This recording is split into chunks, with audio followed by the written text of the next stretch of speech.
Hello folks, welcome. We'll give everyone a couple of minutes to log in.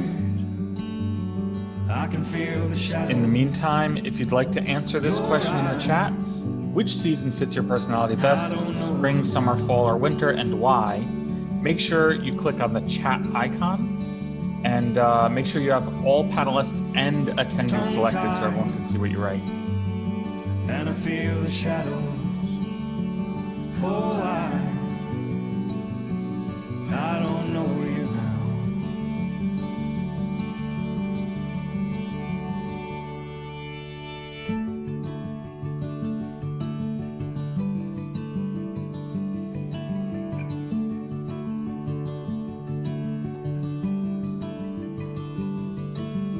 Cannibal star, come over and listen. Cut me apart to show what I'm missing. I don't ever know how to hold the weight of my soul when letting go.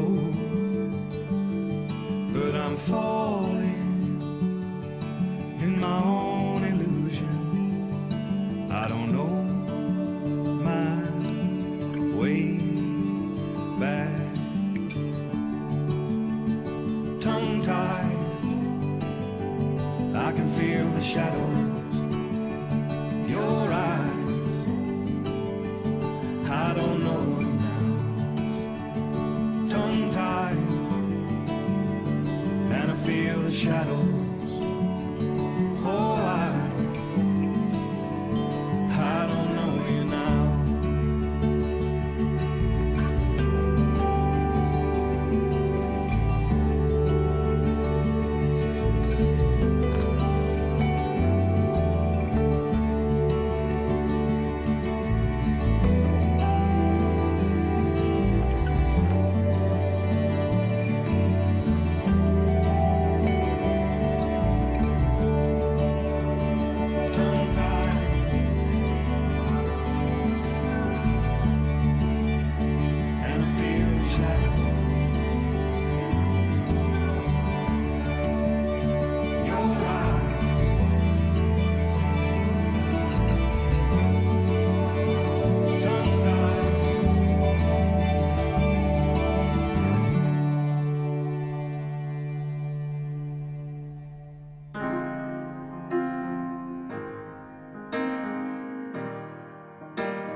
Hello. We're just going to wait a couple of minutes to give everyone the opportunity to log in.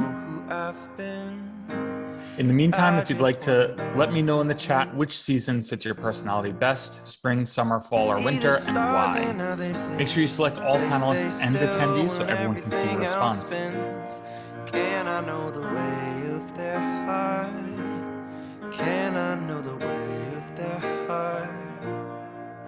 So slow me down. Walk me through your river. Walk me through your river to calm me down to you. I'm safe and sound, but I don't even know it. I don't even know it. So calm me down to you.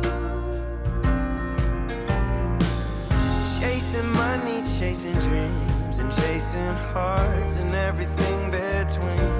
The rumble in our hearts has gone numb. The rumble in our hearts has gone numb.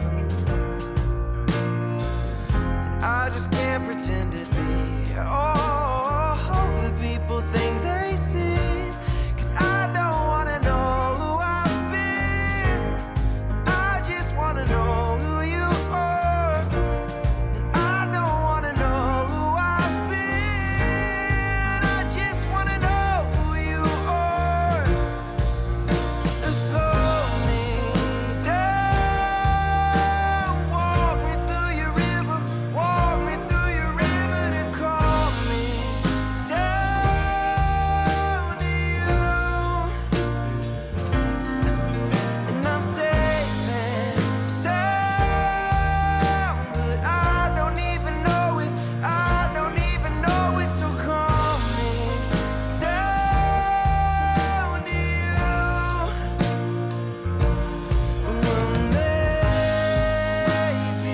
Watson says fall. I personally agree. Fall is my favorite season.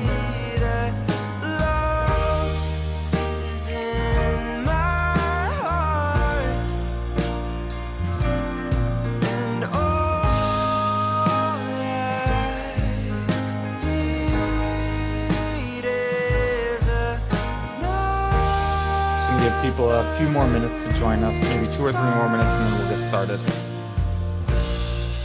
So slow me down, walk me through your river to calm me down to you. I'm safe and sound, but I don't even know it. So calm me down. Hello, welcome folks. While we wait for everyone to join us, if you want to let us know which season best fits your personality, spring, summer, fall, or winter, and why, let us know in the chat by clicking the chat icon. Make sure you select all panelists and attendees so everyone can see what you write. Here everyone is. Okay, great. We're getting everyone now.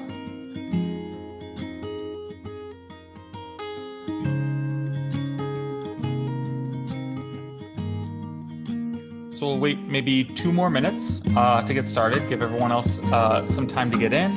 In the meantime, let me know what season fits your personality best, spring, summer, fall, or winter, and why. You can let me know by clicking the chat icon. Make sure you select all panelists and attendees so everyone can see your response.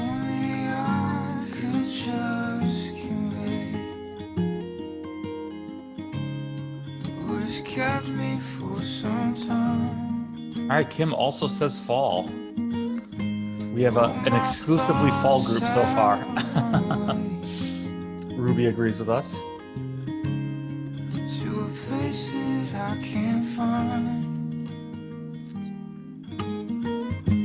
If only I could change myself, and I didn't need the help of love to open me. Wow, Alethea is getting very deep on us. I'm not ready for that conversation this morning.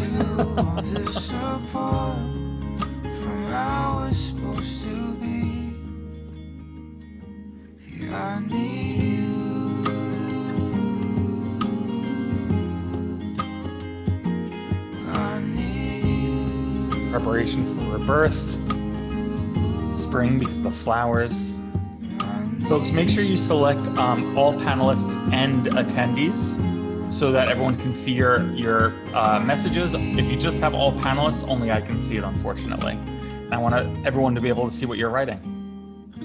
Gail says summer's best, brings vacations and happiness. Yeah, summer probably has a special place in all the hearts of teachers for that reason.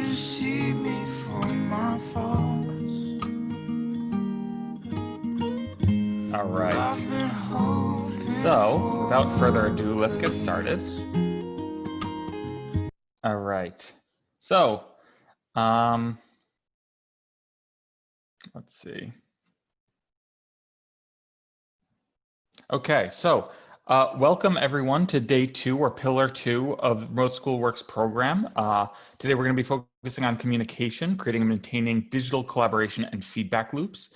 I'm going to be working with you today. I believe I've met pretty much all of you. If there's anybody here I haven't yet met, my name is Al Morali, and it's a pleasure to meet you. I'm a senior learning leader at a company called Eduscape, where we help teachers rethink learning. So I worked with Roots Charter School yesterday on Pillar 1, today again on Pillar 2, and after today I'm going to hand you over to a colleague of mine for Pillars 3 and 4, just so you know what's in store for your near future. All right, so we'll start by talking about today's agenda. We're going to start by talking about the physical classroom and how we communicate there. Then we're going to explore the 3 C's, which is kind of not really a framework, I guess you could say a way of looking at how we already practice effective communication in our practices, and how we can use those fundamentals to create engaging communication in a remote learning space. Then we're going to be talking about the traditional 5 W's that we all know: who, what, where, when, why. But we're going to be looking at that through the lens of collaboration. So what does collaboration look like in a remote setting? We're going to be exploring specifically Classroom, Meet, and Docs as the tools to realize these.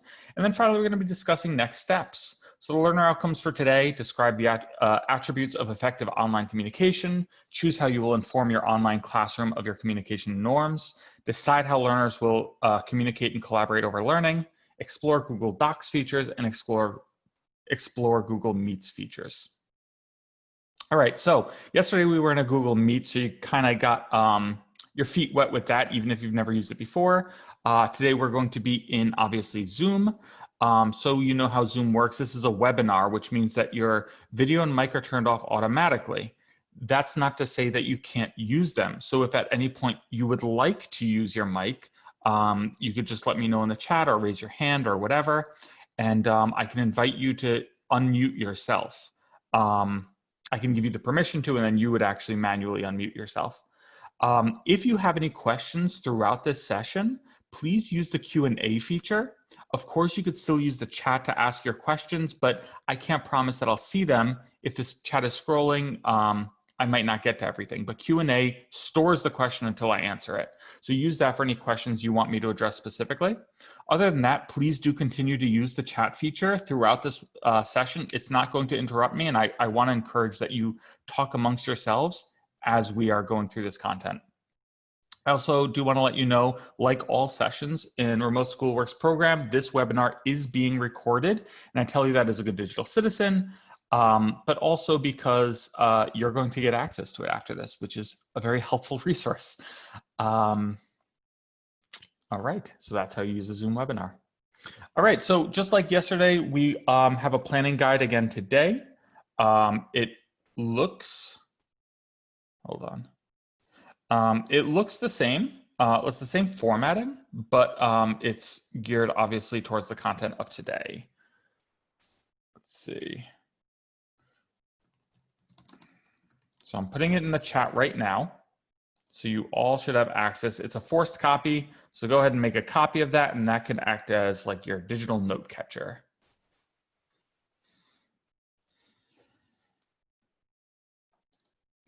All right. So without further ado, let's get started on the warm-up, shall we? We are going to be using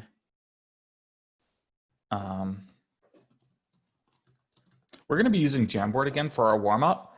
And the reason we do that, obviously, it's a useful tool and we want you to get used to it and accustomed to it, but also multiple uses of the same tool means that we are developing mastery, right? So that's a good practice for students too, right? We don't want to constantly switch up tools on them, and we don't want to constantly switch up tools on you. So go ahead and hop into that jam, and then you are going to answer this question for me. What does communication and collaboration sound like and look like in a physical classroom? Okay, so what do they sound and look like in a physical classroom? You can write it on a sticky note, and if you're telling me what it sounds like, put it under the ear in the T-chart, and if you're telling me what it looks like, put it under the eye in the T-chart.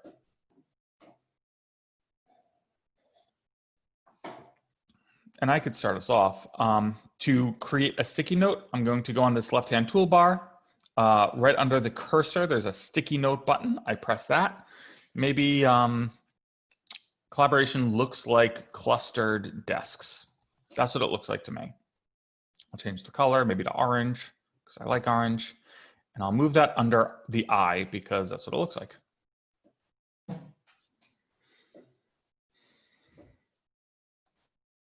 So I'll give you folks a minute to hop into this jam and then give me your thoughts. The link is in the chat.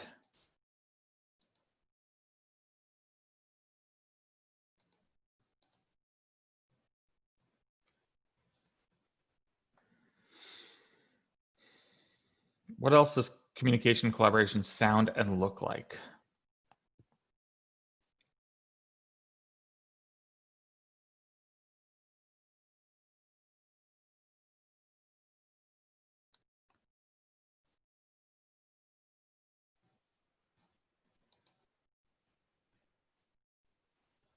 All right. Baba Kamara raised his hand, so I'm assuming maybe you want to be off mute. Let me find you. Okay, so Baba, I just invited you to unmute yourself if you wanted to talk. Yeah, my little box with the little notes that that we were sharing with everybody to the panelists, it's gone. It disappeared off the screen. Huh. So you don't see the toolbar on the left? No, I see the toolbar, but you know that little tiny square that had the the communication that we were doing with each other. That's gone. In the Jamboard or in Zoom? I don't know. I don't. The little tiny board that we were saying notes to each other about spring. Yeah. Oh, the chat. Okay. So to access the chat, you would just in Zoom, you would look at the. Wait, I see it. Oh, never mind. All right, thank you. No problem. Oh, well, I got you. Yeah. How do I make the little notes, like the little sticky things? So once you're in the jam, on the left you'll see a toolbar. Wait. Once I'm in the jam. Yeah. So if you go to the chat, the thing you were just looking at for before, in there's a link, and it says like Jamboard, and then there's a link. If you click that, it'll bring you to the jam. Okay, so in the link it'll say Jamboard. Yeah, right before the link. I could just send it again also. That might make it easier. So I'm going to put it in the chat right now. Wait. I see it. I got it. Perfect. So just press Jamboard. Wait a minute. It took me to Zoom. Okay. So what I'm going to do is I'm just going to put it in the chat again. Oh, wait. I see it. Communication warm-up. I got it. Yep. Perfect. Okay. So once you're in there, on the left-hand side, you'll see a toolbar, and one of the buttons is a sticky note. You can click that. Which one is the sticky note? It's right under. Yep. There you go. No problem. Hey, you're good. I appreciate you. Thank you. No problem. All right, let's see. I had somebody else raise their hand. Michelle. So Michelle, I'm inviting you off mute if you want to unmute yourself and talk. Al, I think I'm having the same issue as Kamar. I'm clicking it's the fourth icon coming down, right? So where are you right now? Are you in the chat? It says communication warm-up board. Oh, perfect. Okay, so you're actually ahead of the game. So that's the jam. So that's where we're providing our thoughts. So on the left-hand side, you'll see a toolbar. Right. And one of the buttons under the cursor is called sticky note. I clicked that, but it wouldn't do anything. I couldn't open it. So if you press that, do you see like a box appear in the middle? I see it now. I think that's your box. Oh, okay. So then that means that you're in Zoom right now. So you're looking at my screen? Oh, okay. So what you want to do is, do you have access to the chat in Zoom? It looks like a chat bubble in the toolbar. Chat bubble in the toolbar. So like you know where you raised your hand? Yes. There in that area, there should be a chat bubble. Oh, I see it. Yep. So you click that. And then you'll see a link that says Jamboard in front of it. Jamboard, okay. There you go. I think I just saw you join. And then now try clicking on the sticky note on the left-hand side. Okay. Yay, thank you. Right, no problem. As you get, and I do want to read what everyone wrote on the warm-up, so continue to add them. But I also want to address a question Madra sent to the Q&A, and I think it's a great question. So she asked, what are best practices and examples for using Jamboard for younger learners, like 3s, 4s, and kinder? Okay, so that's a great question. And so essentially the way we're using Jamboard right now, we're using text. But sometimes you might want to use a tool like this for pre-readers, okay? So if you look on the left-hand side, you will see that you have the ability to add shapes and even images to a jam, okay? So you know what? I'm going to demonstrate. Let's finish this warm-up first. Once we're done, you can hop back into Zoom, and then I'm going to demonstrate for you how we could use tools like that for pre-readers. Okay, so I'm going to get back to your question, Madra. Okay, so let's see what some of you folks were writing. Okay, so collaboration sounds like people talking and working. Yeah, and that's something that we as educators, I think, really stress now, right? The idea that 30 years ago in a classroom, or even less time ago than that, like when I was even a kid in high school or younger, it was, the perception was that school should be quiet, right? If your classroom is noisy, you're off task. But we're really finding now that true collaboration might sound noisy, and that's okay. In fact, sometimes that's good. That means students are engaged, right? As long as they're on task. So yeah, I'm glad you said that. Organic conversing with ideas bouncing back and forth in a rhythm. That comment actually has a lot in it. Right. So organic conversing with ideas bouncing back and forth, the idea there is students are collaborating, but there's also the idea that students are accepting of each other's thoughts, that they are discussing in a civil way so students don't feel ashamed or embarrassed for what they're saying. And so we're creating that culture that fosters students being accepting of one another's responses, right? So that there's actually a lot to that one. Let's see, looks like heads nodding and eye contact. Yeah, so we were talked a little bit about this yesterday, but the idea of visual or nonverbal communication for students, right? And we as adults often become masters of this, but it's also important for students to learn this too, to learn nonverbal communication, how to read people's faces. Okay, an African collage. Yeah, so that would be a great example of what collaboration could look like as an end product, right? Communication and conversation and ideas shared both ways. Collaboration is everyone giving their thoughts, opinions, and ideas, discussing all the pros and cons of all. Yeah, so again, that idea of Socratic discussion, civil discussion, absolutely. Okay. Great. Reggae music, yeah. Having music be played, I think in general is a great practice for fostering safe spaces and environments. If you noticed at the beginning of today, I had music playing, and some of you might have felt a little bit more relaxed or at ease, right? So doing that in a physical classroom is a great idea. It works just as well in a remote classroom. Okay, awesome. So those were some great ideas. Thank you so much for sharing these. I'm gonna invite you to come back into Zoom to look at my screen, because I wanna address the question I received in the Q&A. Okay, so go ahead and come back into Zoom so you're looking at my screen. And the question was, how could we use a tool like Jamboard with like pre-readers, right? So what I'm gonna do right now, at the top here, there are these little chevrons. So that allows me to create new frames. So I could click this, and I've created a new frame. Baba Kamara, let's see. Do you have access to unmute? I think you do. See if you can unmute yourself, Baba.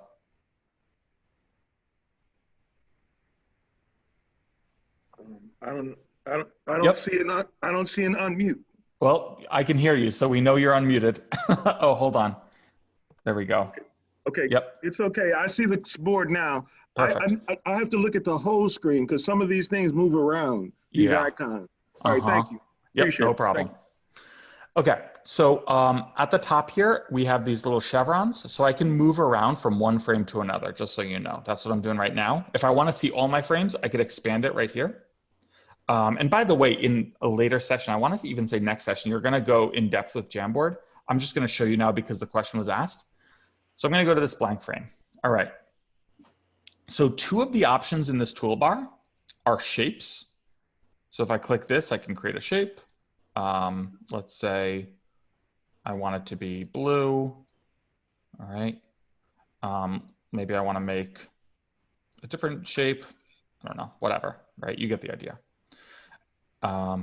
Okay, I can also add images. So if I click this, I can search from my computer, from my drive. I can even do a Google image search. Wow. Yep, so let's say, I don't know, tortoise hair. Did I spell So that what right? icon did you push to do all that? So that one is this icon right here. If you hover over it, it says add image. It kind of looks like mountains. Yeah, I'm going to draw it. Thank you. Yep, no problem. Tortoise shell. That's what I meant. There's a cat tortoise shell. That's what I was looking for. Whatever, it doesn't matter. I'll use this tortoise. All right. So, okay. So once I have this image in here, let's say I wanted students to, I don't know, I'm coming up with an idea on the spot here, but let's say hawk. I'm adding images of different animals and I want my students to sort them. So I want them to put, mammals. Yeah, exactly. Like mammals or reptiles or even animals with feathers, animals that give birth to live young, etc. And they can move these items around. I might have images of a tadpole and a frog and an egg. And I want them to put create the life cycle of a frog, put them in order, right? So there are a bunch of different ways that we can create this as a manipulative activity for learners who are pre-readers. I could also, if I, let's say, made this red, and then I just put in text that said red. Okay, now students know that they are bringing the text over to the color. Simple manipulative activities like that could work really well, even if learners are pre-readers, okay? All right, so cool, okay. So that was a little bit of a digression, but I think it was worth looking into. All right, so that being said,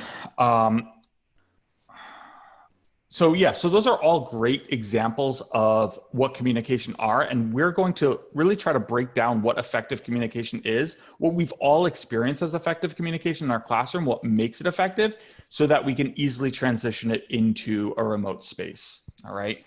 So you're gonna see some of the comments you folks came up with pop up in this conversation.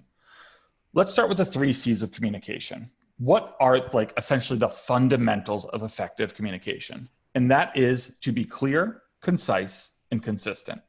So what do I mean when I say clear communication? What makes communication clear? So the purpose of the communication is explicitly stated. So when we're communicating with students, we are making it clear when we're providing feedback, when we're providing glows, when we're providing instructions. Students know why the communication is occurring. The information is timely, relevant, and accurate, right? So that could mean after minor assignments, I have feedback to students within 24 hours, major assignments within 72 hours. That's timely, right? If, let's say, a student is disruptive or breaking a rule, that doesn't mean I have to address it right there and enter a power struggle with the student, right? I could address it after class, or I could even address it the next day. That's still timely, for sure. But we wanna make sure that we are having that timely communication. Also, each sentence that we're using has a clear meaning and limited number of ideas. As early ed teachers, we're probably pretty used to this already. If we're engaging with students who are readers, if we're talking about 3rd grade, 4th grade, 5th grade reading for comprehension and understanding, keeping those sentences clear. Sorry, one sec. Keeping that communication clear and ideally 1 idea per sentence, maybe 2. So that we're not going off on tangents. And for pre-readers, we're doing that verbally as well. It's also a good practice if we're even communicating with parents to keep these practices in mind, because we want to be clear with parents as well, of course. Okay. Okay, so concision, right? Being concise. Is my message concrete? Right? Is it clear what I'm expecting of students?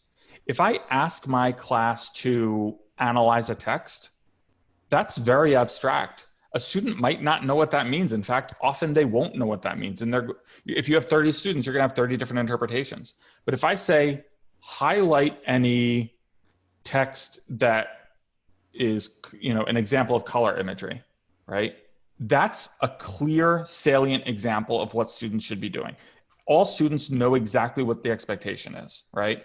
After you highlight, write down your ideas of why the author used these colors. Are there extraneous words or sentences in my message? A good rule of thumb here is, if I remove any words or even phrases, is any information being lost? If not, then remove those words. Keep your messages as concise as possible, and then they become much clearer. Am I being redundant? So sometimes, there's a little caveat here, sometimes there's value to repeating something. So sometimes we want to repeat. But sometimes if we're, let's say, sending an email to parents, right? And we repeat the same message within the same email, sometimes that might actually detract. So we need to make that decision, but we want to be intentional about that decision we are making. Generally, in one medium, we want to communicate everything once, and that's it, right? Because otherwise it becomes cluttered up quickly, and we end up having people not reading the whole email, etc. And by the way, let me take a step back for a second, because I want to make sure that we're looking at this not just as teacher to student communication, because that's important, but it's not the only important piece.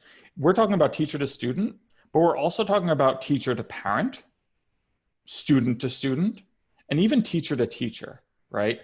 Anytime we're communicating in any of these groups, we want to generally follow these rules of being clear, concise, and consistent.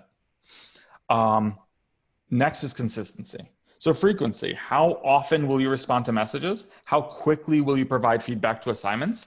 Letting students know what your policies are, and parents know, keeps everything as clear as possible. Location, where will you be communicating? We looked yesterday at Google Classroom Stream as a great place to do that, right? Are you going to be using the stream? Are you going to be communicating ideas through email? Where and how, so people aren't looking at 5 different places for communication, right?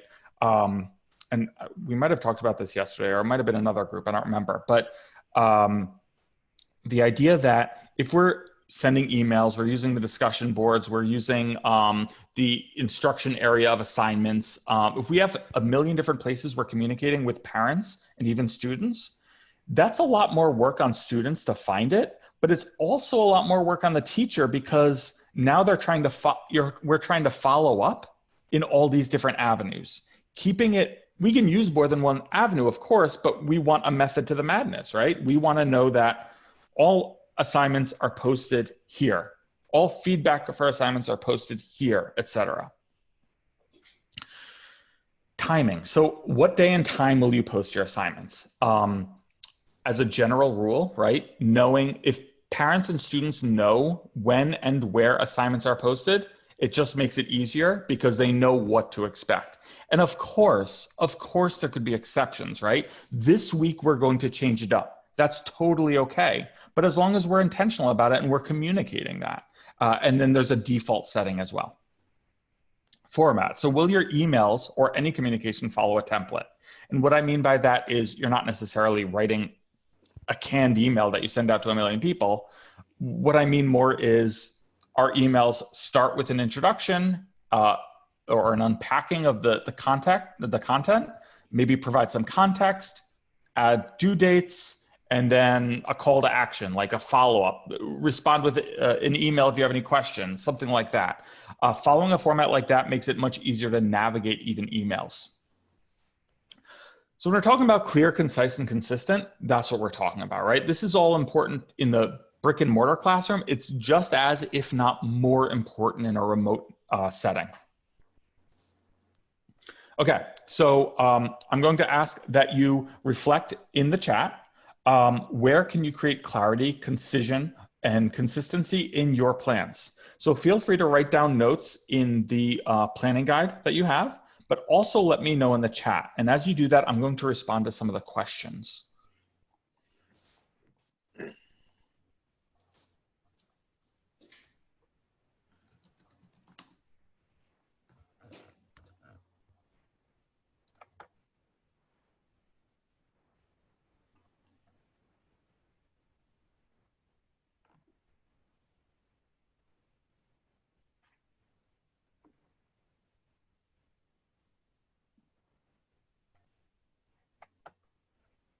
when he says chat, does he mean, he says reflect in chat. So, but he's asking questions here. So where do we chat? So you can chat in the, there's a chat That was icon. weird. That was weird. Yeah, you're Oh, I'm unmuted. Oh, yeah, you're not on mute. oh man. That's Thanks. okay. I'm glad you said something. Yeah, I'm glad you weren't on mute so I can answer your question. You can answer in, so if you look at the toolbar in Zoom, there's a chat feature where we've been talking and I've been sending links. That's where you can respond.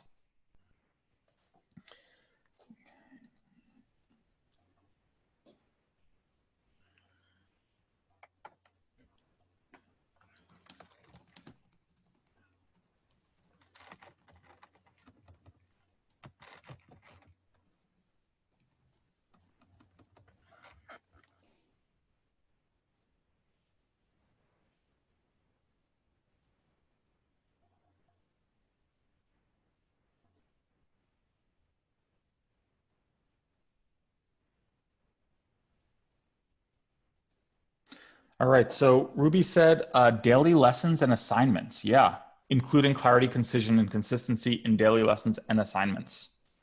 Baba Kamara says consistency in carrying out both my daily and weekly schedules. Yeah, absolutely. Great point.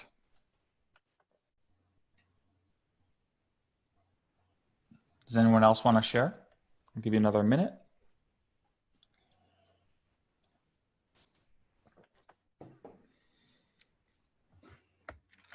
Okay, weekly to-dos, goals, and objectives. Yeah, it's so helpful to communicate goals and objectives, not just to students, but to parents too. You create more buy-in by communicating that stuff. Making sure students and parents know how to communicate questions. Yeah, there should be a way to access a teacher in a remote setting, right? So whether that's email, that's classroom, whatever it is, having that place. Could be a form, a Google form, which you're going to go over in a later session. Friday parent conferences. I love that idea, Friday parent conferences. Yeah, so even if it's like in office hours, you know, send out a Google Meet link and every Friday at 10 a.m., parent office hours. Parents can come in and ask any questions they have. An outline of what to expect for the upcoming week. Yeah, that's a great example of clarity, providing an outline for what to expect. So both students and parents know.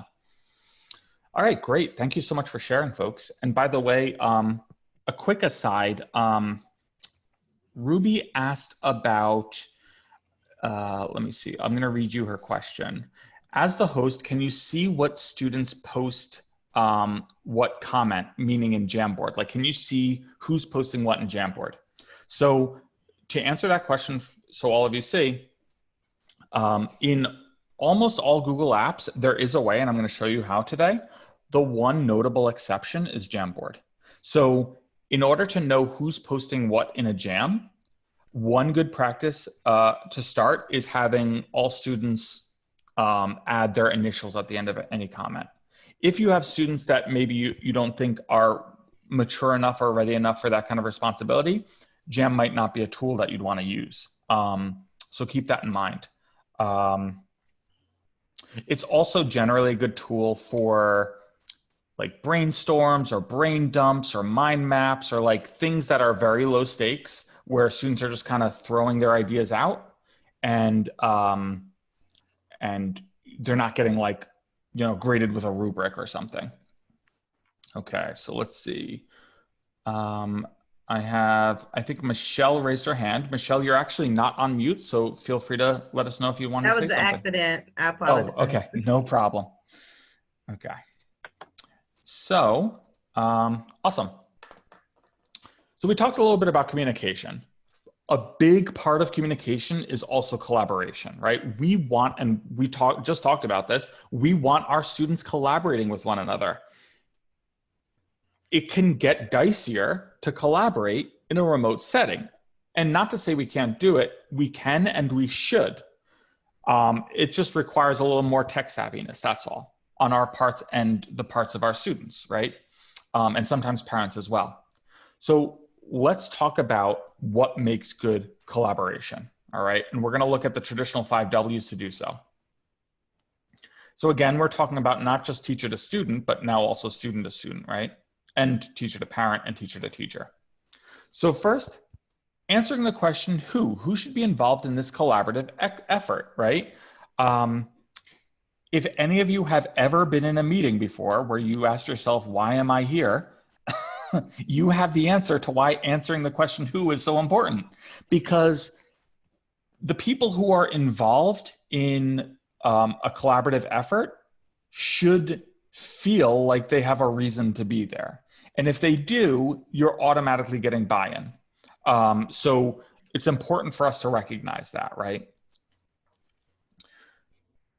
And that's not to say that we should be creating exclusionary groups, right? That's not the point of that. We want to be as inclusive as possible, but inclusive when relevant, of course, right? Next is the what. What are we collaborating over? Everyone who's involved in the collaboration should know the purpose of this collaboration. When? Is it clear really when and where we are expected to collaborate? So the where is a very easy answer in a brick and mortar classroom, right? The answer is the brick and mortar classroom. In a remote setting, we want to provide students with the digital infrastructure to have a place to collaborate. And that could be live, or it could be asynchronous, or like on their own time. Either one works. And we can look at both of those in this session. But having that infrastructure, right? Because we can't expect students to go to the public library anymore. We can't expect students to go to each other's houses. We're in a pandemic. So those are not realistic options anymore. So we need to provide a space for students to meet, otherwise we're setting them up for failure. And then the why, the bigger picture. There should be a larger reason for having this collaboration, and we should have an answer to that, right? Again, creating that buy-in. So students and parents, or all stakeholders, know the value in this. Okay, so I want you to let me know in the chat, anytime you had a positive experience collaborating on a team, and what do you think contributed to that feeling of success? So when were you in a scenario where you were working collaboratively and you felt it was generally a positive experience? Then tell me what you think helped make it a positive experience. So go ahead and let me know that in the chat.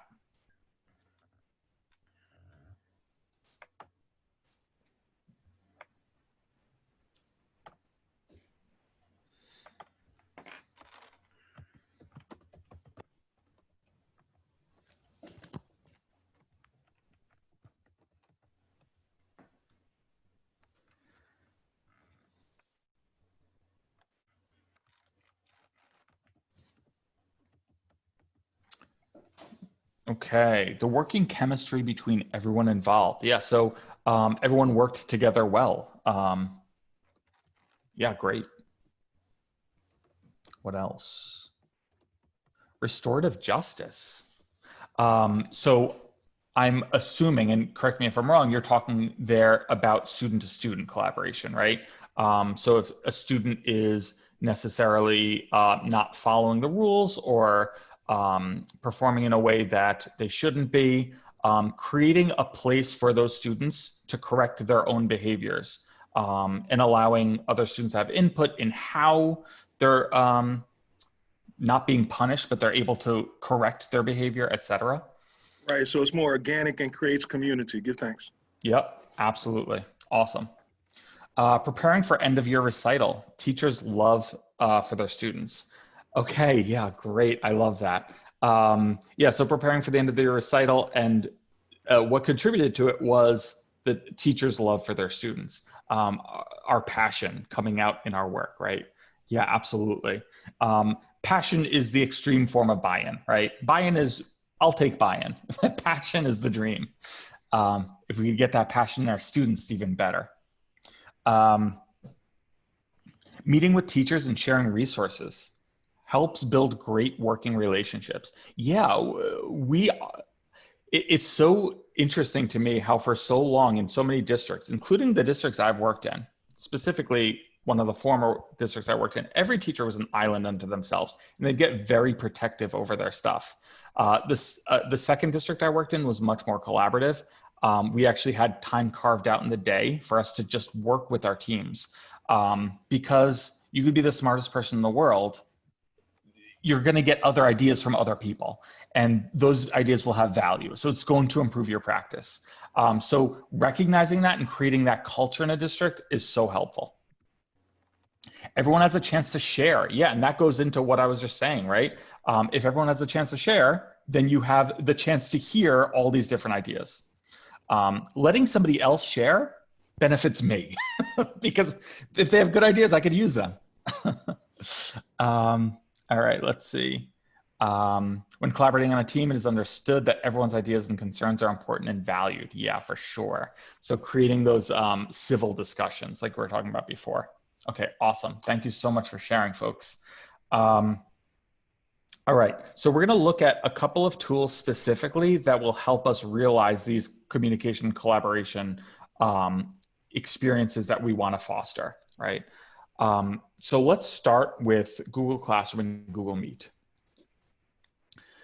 So Classroom we explored yesterday, and I want to remind us that Stream is a great place for this, right? Stream, the first tab that we see when we enter a classroom, is a place that we can provide announcements, updates, we can have class discussions, right? If our students are readers and writers, they're able to have discussions here. And the discussions, I mentioned before, asynchronous versus synchronous, right? For those of you who are unfamiliar with those terms, synchronous means happening at the same time. So right now we are in a synchronous session, right? We're all collaborating synchronously. Asynchronously means that they're your own time. So if we look at a board like this one, for example, not all of these students have to be logged into Classroom at the same exact time to have this discussion, right? This can happen asynchronously. Will maybe commented at 10 a.m., Miriam commented at 2 p.m. as a response, etc. So this is very helpful for if students are readers. So yeah, the Stream is a great place for collaboration.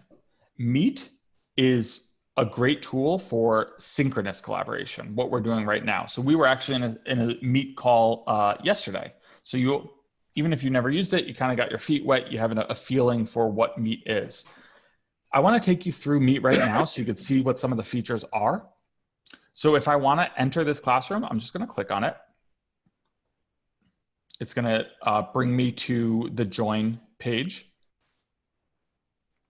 All right, so I can start by turning my camera on or off, or my mic on or off. I'm going to turn them both off for now. And I just press join now to join. And I could have had it set up where I told my students every 10:30 a.m. on Tuesdays, we're going to meet in this. And that's the expectation. Join 10 minutes early, right? Or whatever it is. I could also, so they can go to Classroom to join it. I could also copy this joining info and email it to them so that they have access. They could just click on the link and it'll bring them to that join page. If a student doesn't have access to a device or even internet, they can still join in with a phone. So if they dial this phone number and they call this phone number, it'll ask for a PIN, they enter this PIN, they'll still be able to, they'll have the phone up to their ear, they can still hear the audio call, all right? Obviously it's not as ideal, there's no visual, but if we're lacking that tech infrastructure, we still have access, all right? I can also add students manually, all right? So just by pressing add people, it will auto-populate, right? So if I try to add Marcy, I start typing her name and she pops up, all right? I can still access those from here. So if I click down here, I can see the copy joining info. And if I want to manually add students, I can click up here and add people. Just like in Zoom right now, there is a chat. The chat is right up here. I click on that and I can have students, if they're writers, they can respond here. If they're not, of course, we're going to be using verbal discussion. For any students who are hard of hearing, who are deaf, or who even just prefer captions, there is a captions option. So I can go ahead and click that, and you can see that it creates captions in real time. It's important to know that this is only creating captions for the person who clicks this. So if I select this as a teacher, my students don't see it. They have to select it themselves if they want to see it. So some people, like, I love captions when I'm watching a movie. It just makes it easier for me. My wife hates it, right? So everyone's different. So they have the ability to turn it on and off. As you know, obviously right now I'm sharing my screen in Zoom. You can do the same thing in Meet by pressing Present Now. So if I press Present Now, it'll share my screen, okay? I can share my entire screen. It's important to know, of course, that means they can see anything I'm doing. So if I have like personal information on my background or whatever, I'm gonna wanna hide that before I present my entire screen. Some other options, if you click this little snowman, you have more options here. One you might see or might not see, depending on the version of G Suite that your school has, is record meeting. Now, you always want to make sure that you're conforming to your district's policies for having A, having students' videos on, B, having your video on, C, recording students, and having students consent to that, etc. But once you are sure that you are conforming to your district's policies on that, then recording meetings can be very valuable, right? If somebody is absent from a meeting, you could record it and give them access so they could watch it. If you wanted to record yourself doing instruction or an explanation of something, you could hop into a Meet by yourself without students, record yourself, then upload that to your classroom. So you want to help students learn how to use Google Docs, or you want to help your students learn arithmetic, you could record yourself and use that as a resource for them. So you have a few different options there as well. Okay, just another quick thing. You also, if you click down here, there is an attachments area. So if you attach items to your Meet, students can access them here, like files and stuff. Okay, so that is Meet, all right?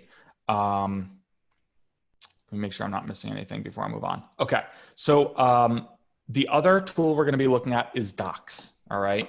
Google Docs are a very helpful tool. Obviously, they can be synchronous or asynchronous. They probably lean more toward asynchronous. In other words, students working on their own time. But I want to show you a couple examples of how we might be using Google Docs, all right? So this first example is a group reflection, right? So students are working in groups. This is probably older kids, 4th grade, 5th grade, etc. They can provide their reflections all in the same doc. Now, if I, let's say, type, hold on. Okay, sample text. If somebody else is in this doc at the time, you'll see me leaving that comment in real time, all right? So they can respond to, or they can respond next to, etc. So in this particular case, students are provided with a few different questions, and they could choose different questions to answer individually, and they could choose a question to answer as a group. This is created with a table. Tables are so helpful in Google Docs. If I want to insert a table, I just press Insert, hover over Table, and I choose the dimensions of the table that I want. This one in particular is a 2x1, right? So students could even insert their own table and provide their responses. They can also leave comments, and the teacher can also leave comments, right? As like feedback. So in this case, these 3 sample students, one of them said, I want to respond to this question. Another one said, I'll respond to this, etc. You could also tag people so that they know that they're being mentioned in a comment. All right, if I wanted to leave a comment, I just highlight the text I want to comment on and press the Add Comment button. It also appears to the right here. If I want to mention somebody, I could just use the @ symbol. and then, you know, let's say Mike, all right? And then I leave a comment. That way they'll get a notification, like an email. Okay. You can also see if students are leaving stuff here. We talked a little bit about how Jamboard, you don't get to see who wrote what, right? Or who added what. In almost all other Google apps, you can. So Google Docs is a good example of this. I'm going to show you. Hold on. Okay, so I'm going to show you how to do that right now. If I want to see who's leaving what comments, I could go to File, Version History, see Version History,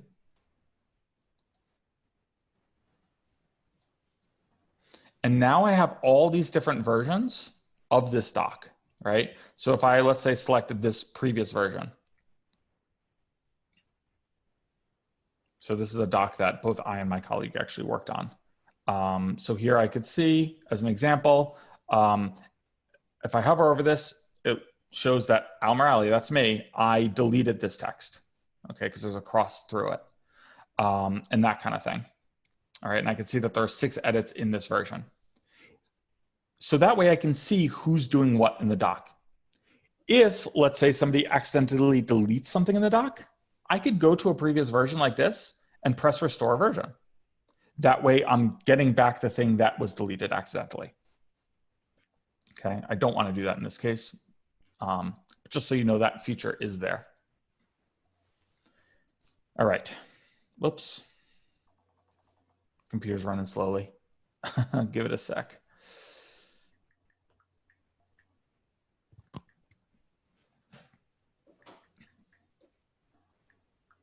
All right, so let's look at a couple of other examples of how we could use Google Docs. This is a simple example, signing up for group roles, right? Collaboration often looks like different group roles for students, right?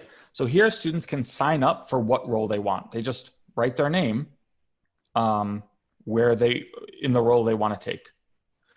Sometimes teachers have trouble with students in the same doc writing over each other, etc.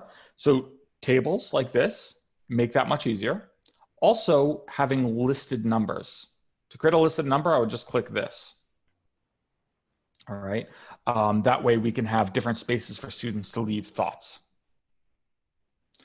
Here's just another example, right? If we're having a party and we want all students to give their ideas of how they want to contribute to the party, it's just a numbered list, right? If we really want to make sure that students have their own space to write, here's an example of how each student has their own designated space. So Xenia is going to write her responses here, whereas Charles is going to write his responses here. Another idea of how we can lay something out with a table. You know, spelling practice, right? If students are practicing their spelling,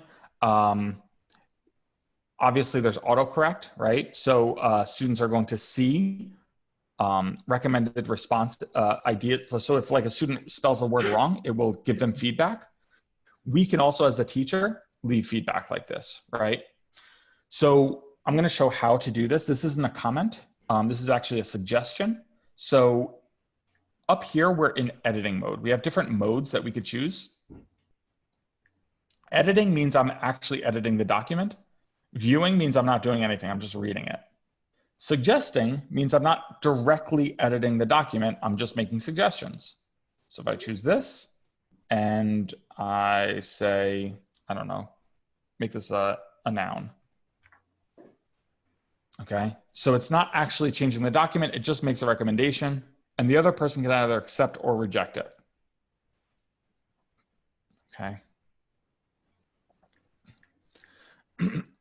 All right, so here is an example of the goal and observation journal, right? So if we want, let's say students are participating in an activity at home, they're pre-readers, so they can't log their own information, but we as the teacher want to know what's happening.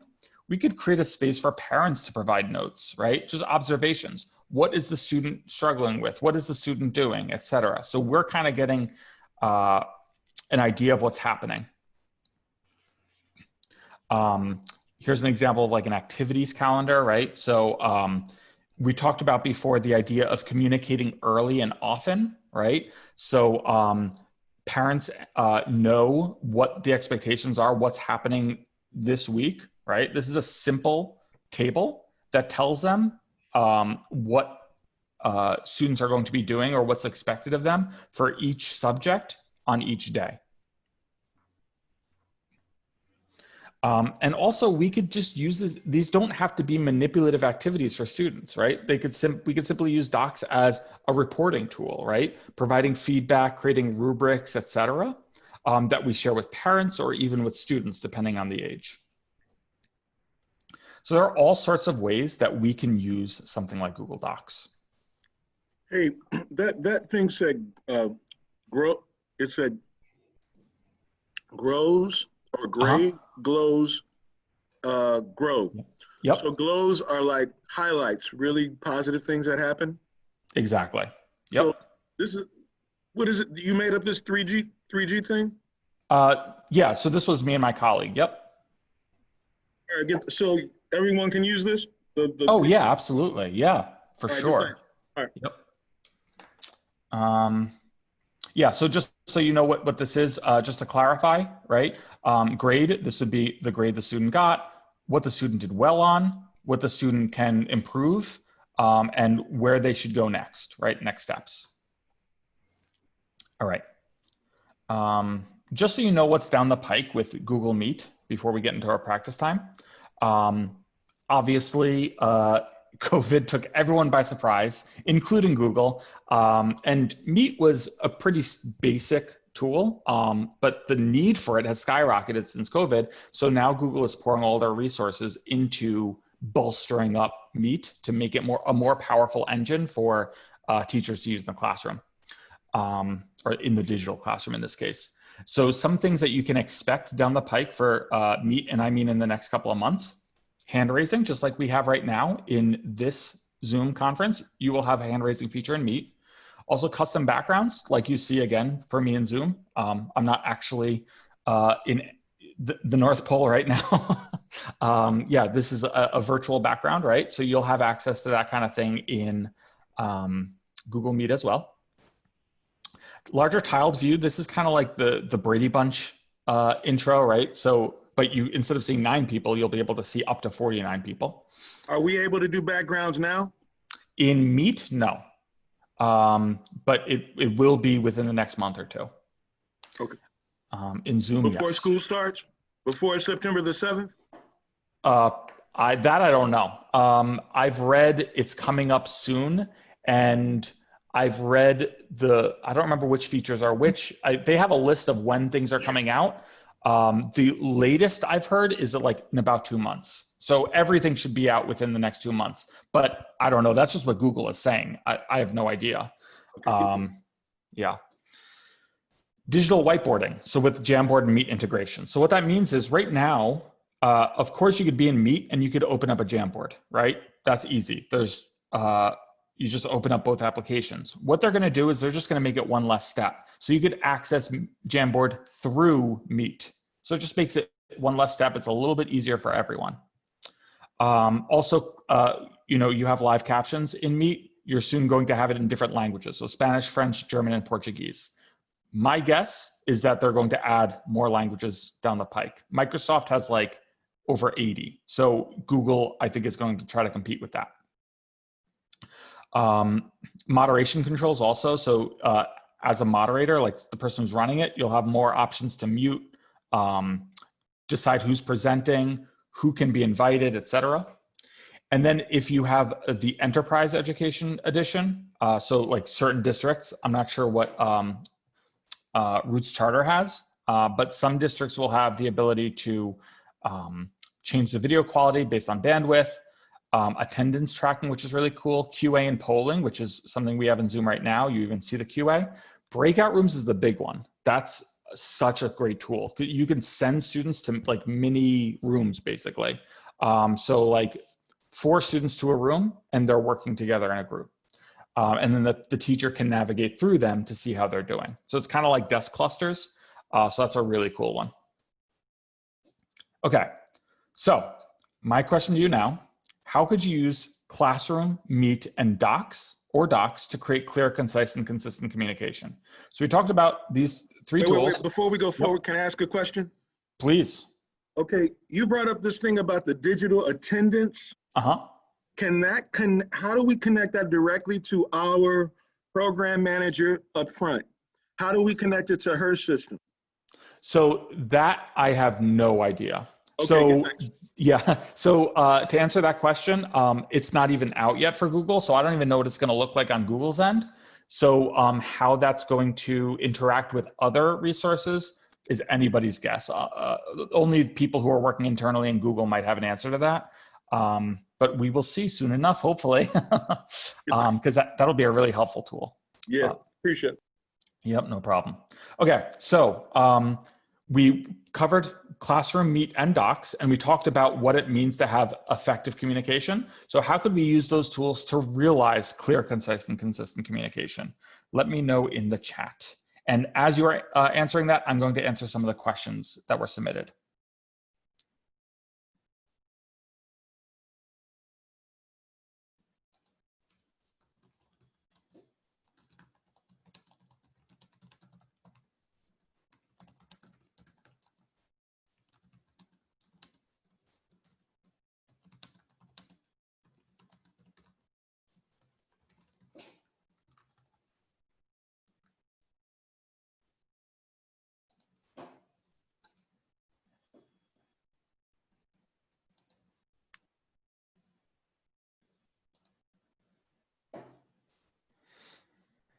So let me know in the chat how you could use Classroom, Docs, or Meet to create clear, concise, and consistent communication.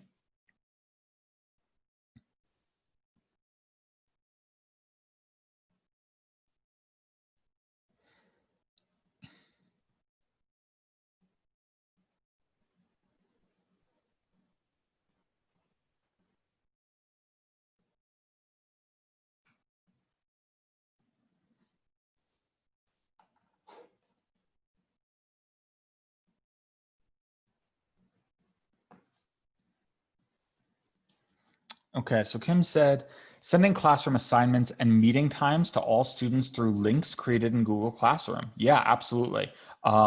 Classroom can be our hub for communication. So providing that there is a great way to utilize that tool. Google Classroom can be used to send resources and flyers easily. Absolutely. Not just send them, but to store them, right? So anytime you email something, parents will have access to that email until they accidentally delete it, until they lose access to that email, et cetera, right? If it's in Classroom and you leave it in there as a resource, it's always in Classroom. So if anybody loses anything, they know where they could go to get a new one. Uploading many subjects to group by animal groupings or by parts of speech. Yeah, so that would be a great activity. Setting up a schedule for virtual field trips. Yeah, I would probably set up, let me think, set up a schedule for virtual field trips. Yeah, so there are actually a lot of tools that'll help with virtual field trips, right? So if you folks don't know what Malata is referring to, I'm assuming Malata is referring to, you know, like Google Trex, Google Field Trip, Google Earth. All of these tools, we can create field trips even in a time of coronavirus, which is really cool. And we can provide access to that through Classroom, Meet, etc.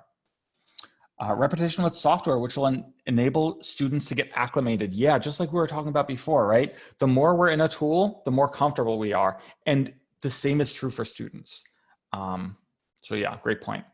All right, thank you so much, folks, for sharing. I wanted to address verbally some of the questions that were asked. One was, do links still work well using browsers other than Chrome and other email servers? And I assume that was for Google Docs. The answer to that is yes. It should work fine no matter what browser you're in. So just so you know what we're talking about when we say a link. So check out, whoops, I'm still in edit mode, hold on. this resource. Okay, I'm just gonna accept that. Okay. So if, let's say, I wanted to link this jam, I'm just gonna copy this URL. I'll highlight this text, and then there's a chain link option up here. If I select that, I can insert a link. Okay. That way, anytime we click this link, it brings us to the jam.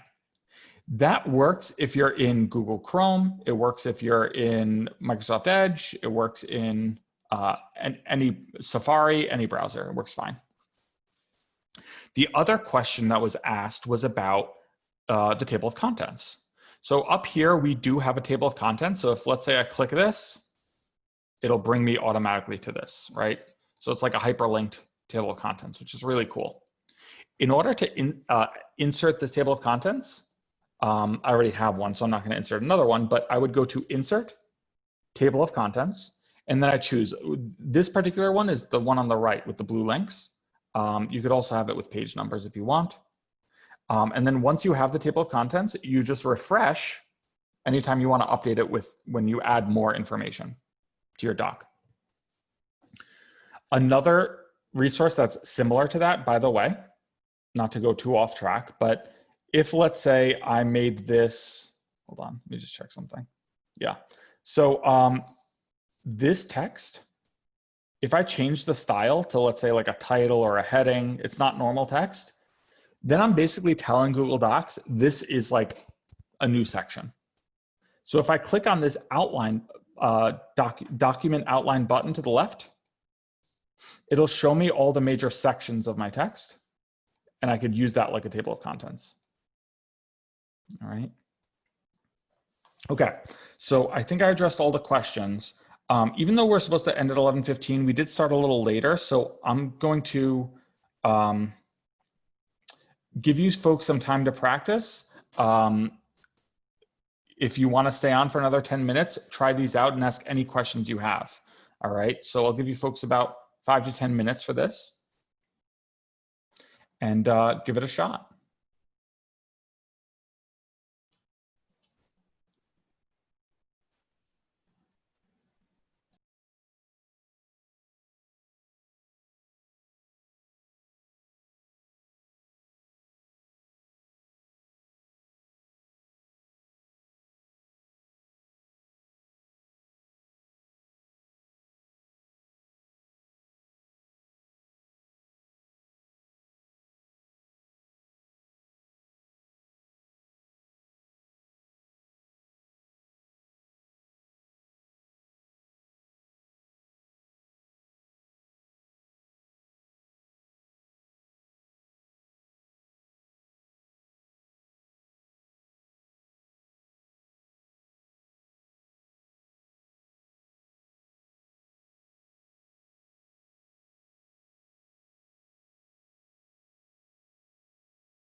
Folks, I just want to answer one question verbally.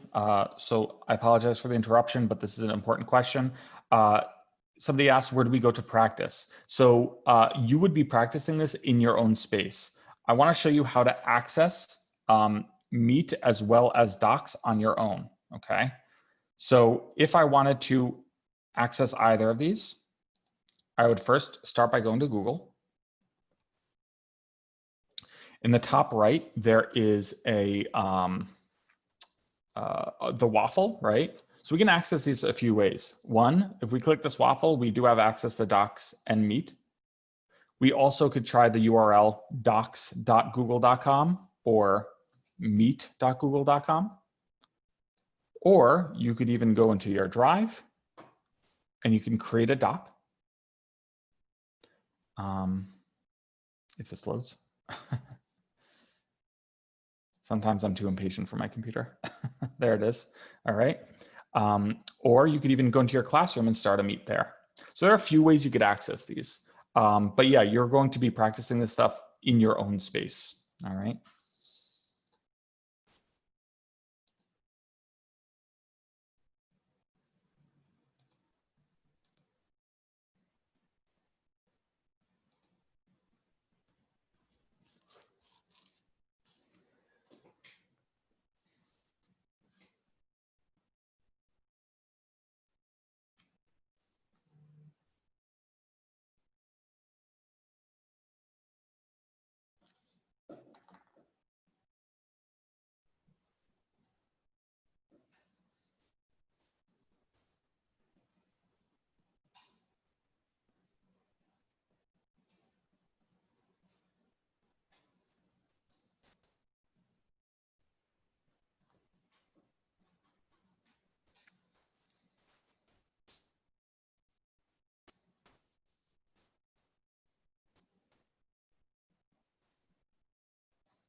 Hi, yes, I was asking about the Google Meet and the Google Classroom, how you showed it where you were able to click the link as soon as you was in your classroom, like under your I guess that's the stream.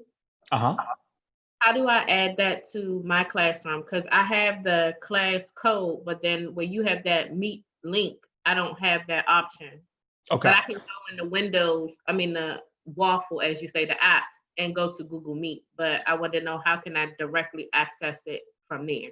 Yep. Okay. So if you click on this gear icon in the top right, Okay. and then if you scroll down here, you should see, it might say like generate code or visible to students or something along those lines. Check that to see what it says on your screen. Okay, give me 1 second. Sure.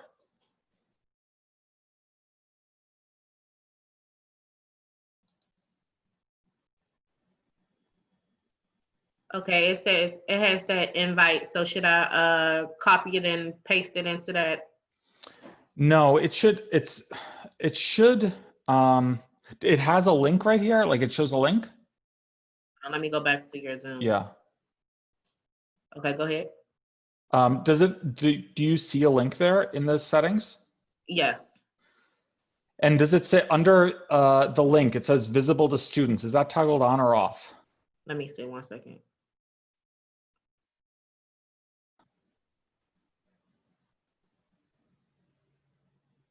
I don't have that option.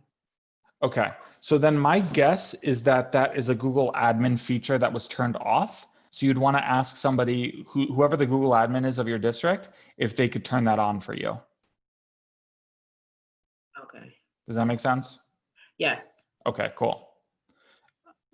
Let's see, I had another question in the chat.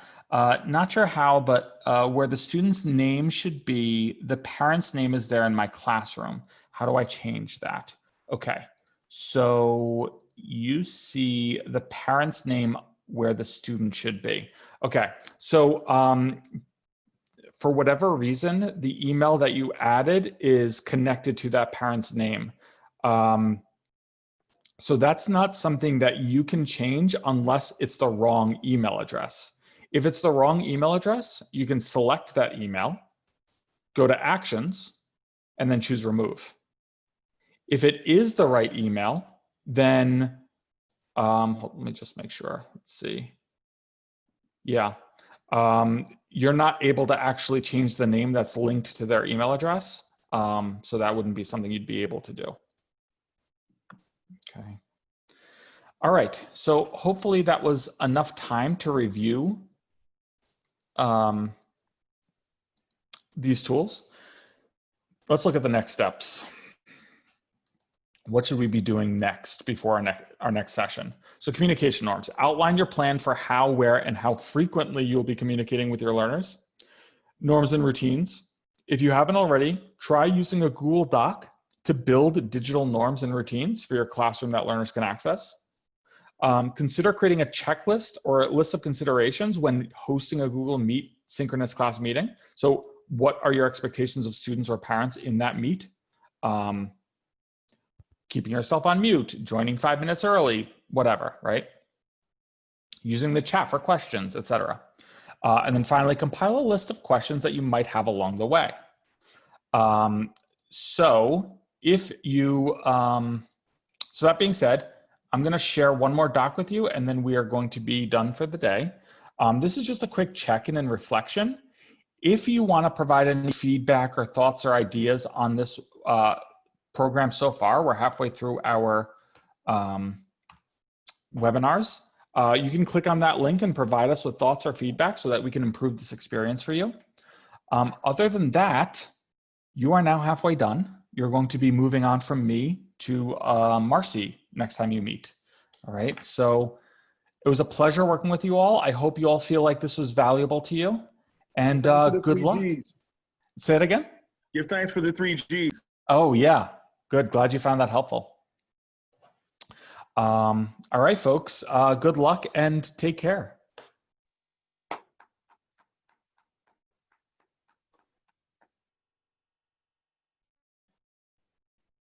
You're welcome.